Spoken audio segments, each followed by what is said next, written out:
ഞാൻ എൻ്റെ ഒരു ഫേവറേറ്റ് കാര്യം ചെയ്യാൻ വേണ്ടിയിട്ട് പോവുകയാണ്.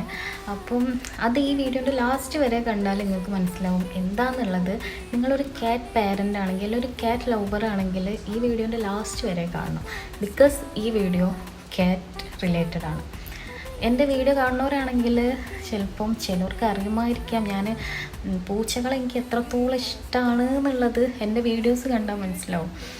ഐ ലവ് പൂച്ചകൾ. അപ്പോൾ ഞാൻ അങ്ങ് ദുബായിൽ നിന്ന് വരുമ്പോൾ, ബടായി പറയല്ല, ഞാൻ ദുബായിൽ നിന്ന് വരുമ്പോൾ മനുഷ്യന്മാരെക്കാട്ടിലും പ്രയോറിറ്റി കൊടുത്തത് എൻ്റെ പൂച്ചകൾക്കാണ്.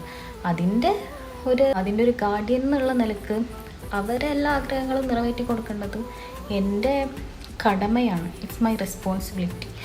സോ ഞാൻ ദുബായിൽ വരുമ്പോൾ വീട്ടിൽ സാധനം കൊണ്ടുവരുന്നതിനെക്കാട്ടിലും എൻ്റെ പൂച്ചകൾക്കുള്ള സാധനങ്ങളാണ് കൊണ്ടുവന്നത്. ആ സാധനം എന്താണെന്നുള്ളത് ഞാൻ കാണാം.